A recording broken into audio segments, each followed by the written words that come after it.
Ward number 8ના શાળાનું કામ સ્થગિત કરવામાં આવ્યું. સ્ટેન્ડિંગની મંજૂરી વિના જ બાંધકામ શરૂ કરવામાં આવ્યું હતું, જેની પણ તપાસના આદેશ આપવામાં આવ્યા હતા.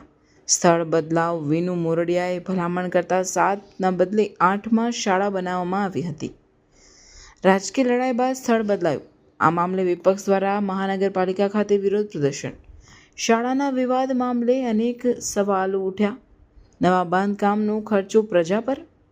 સ્ટેન્ડિંગની મંજૂરી વિના બાંધકામ શરૂ કરાયું હોવાનો આક્ષેપ. ત્યારથી આજ દિન સુધી હર હંમેશ શાળાઓ બને, વિસ્તારની અંદર શાળાઓ બને અને તમામ વોર્ડમાં શાળાઓ બને એવી માંગણી હતી.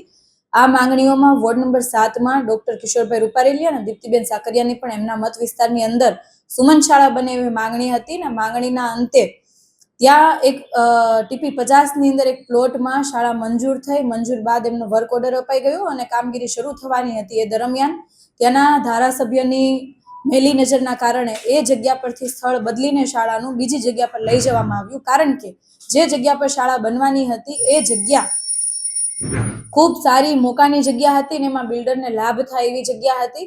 જો શાળા બને તો બિલ્ડરોને નુકસાની જાય એવી જગ્યા હતી. જેથી આ મેલી મુરાદના કારણે ત્યાંના ધારાસભ્યએ એ જગ્યા જ્યાં શાળા મંજૂર થઈ હતી એ શિફ્ટ કરીને બીજી જગ્યા પર લઈ જવામાં આવી. વગર વર્ક ઓર્ડરે, વગર મંજૂરીએ, વગર અભિપ્રાયે, વગર કોઈ ડોક્યુમેન્ટ વગર જ એ ખુલ્લા મહાનગરપાલિકાના પ્લોટ પર શાળાના બાંધકામની કામગીરી ચાલુ કરી દેવામાં આવી, કોઈ પણ પ્રકારના પેલા લીધા વગર, પરમિશન લીધા વગર.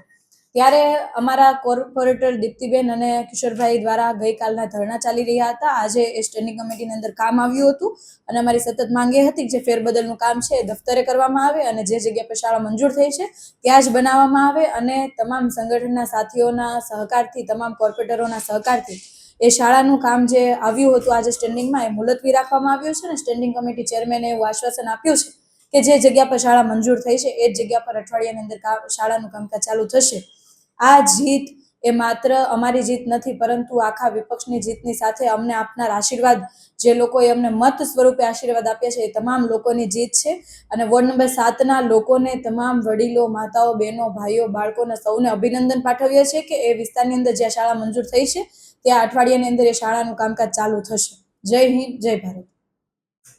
વોર્ડ નંબર 7માં વેડ કતાર ગામમાં અમારા સ્થાનિક કોર્પોરેટરો નરેન્દ્રભાઈ પાંડવ અને જ્યોતિબેન પટેલની એક ભલામણ હતી અને જેથી ત્યાં સુમન સ્કૂલ અમે મંજૂર કરવામાં આવેલી હતી.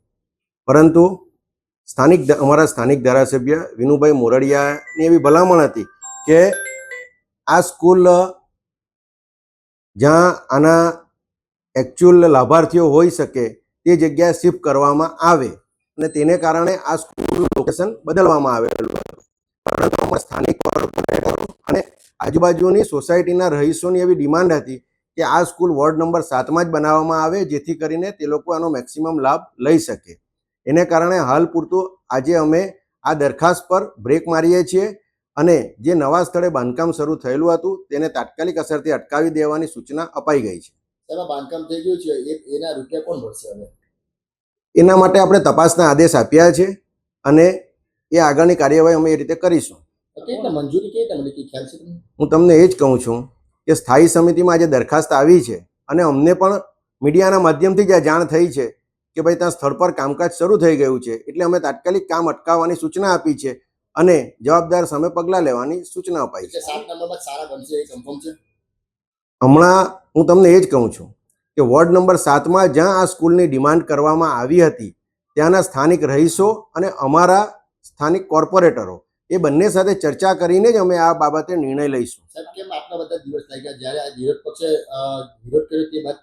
વિરોધ પક્ષ તો ત્યાર પછી પિક્ચરમાં આવ્યો છે. આ સૌથી હું તમને કહું છું, વારંવાર કહું છું કે સૌથી પહેલા માંગ અમારા સ્થાનિક કોર્પોરેટર નરેન્દ્ર પાંડવ અને જ્યોતિબેન પટેલની જ હતી. ગયા અમારા સ્થાયી સમિતિના બજેટમાં એમનું સૂચન હતું અને સૂચનને અનુસરીને જ અમે આ સ્કૂલનું ત્યાં નિર્માણ કરવા જઈ રહ્યા. કમિશનર કરશે. નરેન્દ્ર પાંડવ, આપના ભાજપના કોર્પોરેટર નરેન્દ્ર પાંડવે કમિશનરને 2 થી 3 વખત લેખિતમાં આની ફરિયાદ કરી છે આ સ્કૂલને બદલવા માટેની. રિપોર્ટર રશ્મિ રાણા.